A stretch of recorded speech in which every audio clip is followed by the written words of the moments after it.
जी sir, एक कदम गांधी के साथ तो सतत प्रक्रिया है और उसी प्रक्रिया का पालन करते हुए हमारे साथी उस यात्रा की कड़ी में कारवां प्यार का लेके निकले हैं। बनारस से निकले हैं, बनारस की वो धरती जिसको ये आकर के मोदी जी ने अपने आप को यहाँ पर आच्छादित कर दिया है और यहाँ आने के बाद वो केवल और केवल विध्वंस कर रहे हैं बनारस का। बनारस का पक्का महल टूट गया, बनारस का सर्व सेवा संघ टूट गया, ये मोहनिया में अपने किसानों की ज़मीन टूट गई और अभी फ़िलहाल दाल मंडी जो पूर्वांचल की सबसे बड़ी मंडी है, सबसे बड़ी बस्ती है, सबसे बड़ा बाज़ार है और उसको तोड़ने पर आमादा हैं और उस पर हाथ लगा चुके हैं तोड़ने के लिए। माने बनारस की पूरी विरासत को ध्वस्त करने के लिए एक कारवां उनका चल रहा है और एक कारवां चल रहा है गांधीवादियों का, प्यार का कारवां चल रहा है। हमको लगता है कि ये हमारा प्यार का कारवां निश्चित रूप से पूरे देश के पैमाने पर चलता रहेगा और उस प्रक्रिया में हम एक बार फिर अपने साथियों का बहुत-बहुत वो धन्यवाद देते हैं, उनको बधाई देते हैं कि इन विषम परिस्थितियों का पालन करते हुए जब से सर्वसेवा संघ ध्वस्त हुआ है, तब से लगातार अगर कोई आंदोलन है देश में तो यह भी अपने आप में एक मॉडल होगा कि आप हमको ध्वस्त करने की कोशिश कर रहे हो और हम मशाल लेकर के निकले हैं तुम्हारे उस मानसिकता के खिलाफ, तुम्हारे उस नफरती मानसिकता के खिलाफ हम प्यार की अलग जगाते रहेंगे और प्यार की अलग तो बनारस से निकलता है और बनारस से कबीर लेके निकले, रैदास लेके निकले, बुद्ध लेके निकले, नजीर लेके निकले, प्रेमचंद लेके निकले। उसी परंपरा में ये भी हमारा ये प्यार का कारवां निकला है, जिसका आज वहाँ समापन होने जा रहा है और कल ये संविधान दिवस पर जंतर-मंतर पर हम फिर एक बार आगाज करेंगे कि देश के देशवासियों सुनो, तुमको ये तुम्हारे जज़्बा को और प्यार की आवाज़ को कोई दबा नहीं सकता है। नफ़रत चाहे जितना घना अंधेरा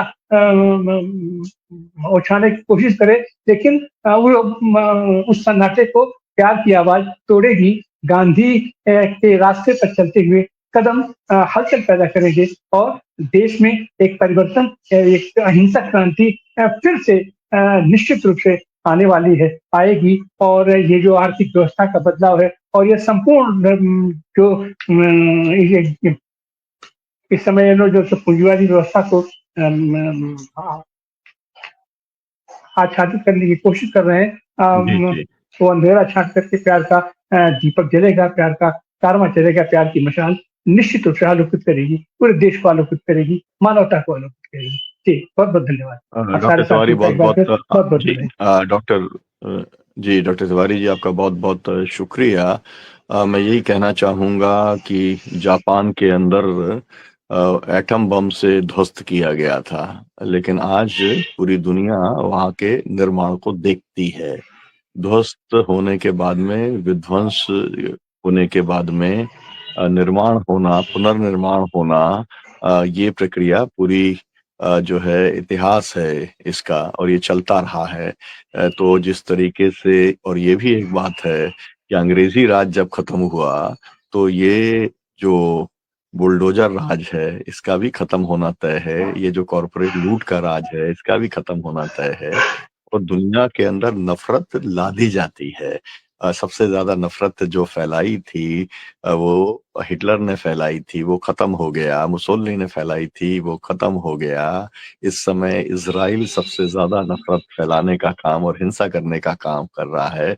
उसका भी खत्म होना, उस हिंसा का खत्म होना तय है। पृथक फ़िलिस्तीन का बनना तय है। उसी तरीके से एक गांधी के सपनों का भारत, लोहिया के, जेपी के, मार्क्स के सपनों का भारत, एक बराबरी का और एक सभ्य समाज वाला भारत ज़रूर बनेगा और जो पदयात्रियों का जो संकल्प है उसके लिए हम उनको बधाई भी देते हैं, शुभकामनाएँ भी देते हैं और विशेष तौर पे जिन्होंने हिम्मत की वो तो ठीक है, लेकिन जिन्होंने मदद की, उनके भी बहुत ज़्यादा आभारी हैं कि पदयात्रियों को 100-200 लोगों को खिलाना, सुलाना, आवाभगत उनकी करना, तो मेरा तो ज़िंदगी भर का यात्राओं का यही अनुभव रहा है कि जब हम यात्रा लेके निकल जाते हैं, तो लोग गिफ्ट भी करते हैं।